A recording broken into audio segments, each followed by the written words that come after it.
여러분, 우리가 뭐 안 해도 괜찮아요.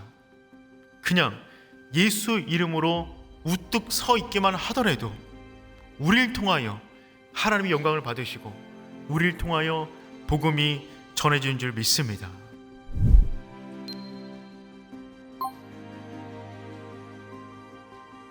여러분, 교회가 여전히 소망인 이유는 너무나 분명합니다.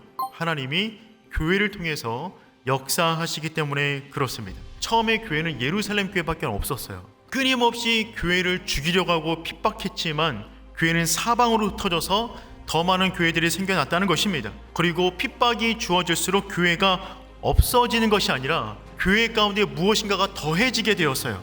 첫 번째, 교회 안에 평안이 가득했습니다. 이 평안은 세상에서 누릴 수 없는 평안이에요. 하나님이 직접 주시는 평안입니다. 두 번째, 교회는 더욱더 든든히 서갔어요. 교회 안의 성도들이 그들의 인생이 든든하게 서갔다는 말입니다. 세 번째, 교회 안에 경외감이 가득했어요. 그 교회를 바라보는, 그 성도를 바라보는 사람들의 눈빛 가운데 저들은 다른 사람이구나, 저들은 차원이 다른 존재구나 라고 하는 남모를 깊은 경외감이 느껴졌다는 것입니다. 네 번째, 교회 가운데 성령의 특별한 위로가 가득했어요. 믿음으로 살아가다가 눈물 흘릴 일이 많은데 그 모든 눈물에 대한 위로가 교회 가운데 가득했다는 것입니다. 그래서 결국 교회는 어떻게 되었냐면 계속해서 성장해 나갔어요. 여러분, 이것이 사도행전 가운데 나와 있는 교회들의 모습이며 또한 이 땅의 교회들의 모습이 될 줄 믿습니다. 여러분까지 넘어온 이 복음, 하나님은 우리를 통하여 놀라운 복음의 이야기를 써내려가기를 원하십니다. 두 번째, 교회가 왜 이 땅까지 소망이 될 수밖에 없는가? 교회를 통해서 주저앉은 사람을 일으켜 세우시기 때문에 그렇습니다. 베드로가 사방을 두루다니며 지역을 살피기 시작해요. 그런데 그 루떼라는 곳에 중풍병으로 8년째 누워있는 에니아를 만나게 됩니다. 그때 베드로가 에니아를 바라보고 성령 충만하여 예수의 이름으로 선포합니다. 예수 그리스도께서 너를 낫게 하시니, 즉 예수가 지금 이 자리에서 역사한다는 말이에요. 즉 예수가 죽은 것이 아니라 지금도 살아계시는데 내가 선포하는 그 믿음의 고백 속에, 그 믿음의 고백과 함께 예수 이름에 걸맞는 능력이 나간다는 것이죠. 여러분, 교회는 그런 곳입니다. 모든 주저앉은 영혼들을 일으켜 세우는 곳으로 하나님은 교회를 정하셨어요.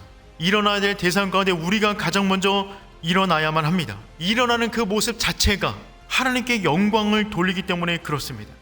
에니아가 일어난 것을 보고 사람들이 주께로 돌아온 일이 있었다고요. 그래서 우리는 일어나야만 합니다.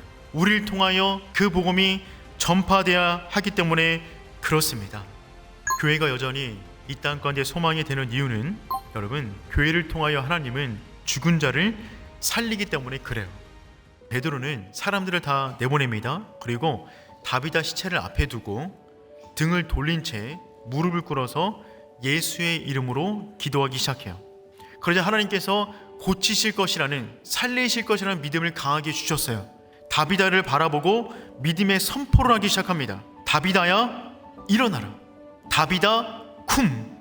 예수님이 회당장 야이로의 딸을 구하실 때 그를 찾아가 외치신 말씀이 무슨 말씀이냐면 달리다 쿰이에요. 베드로는 마치 그 순간에 예수님이 계신 것처럼 확성기가 되어 예수의 이름으로 선포하고 있는 것입니다. 그 순간에 다비다는 놀랍게 살아나게 됩니다. 예수의 이름 붙잡고 그분이 외치듯 믿음으로 선포하면 죽은 모든 영혼들이 살아나게 되는 줄 믿습니다. 여러분, 그것은 비이성적이라고요? 비과학적이라고요? 논리에 맞지 않다고요? 여러분, 이성과 과학과 논리를 누가 만들었죠? 하나님이 만드셨어요. 하나님은 그것 위에 계십니다. 그 하나님의 이름으로 선포하면 논리든 과학이든 자연이든 뭐든지 간에 그 위에서 하나님이 역사하시는 줄 믿습니다. 그래서 교회는 여전히 소망일 수밖에 없어요. 하나님이 교회를 통해서 역사하십니다. 무너진 영혼을 이렇게 세우세요. 죽은 영혼 살리십니다. 다비다 굼 외칠 때 그 외침에 걸맞는 능력이 교회를 통하여 나타나게 되는 줄 믿습니다.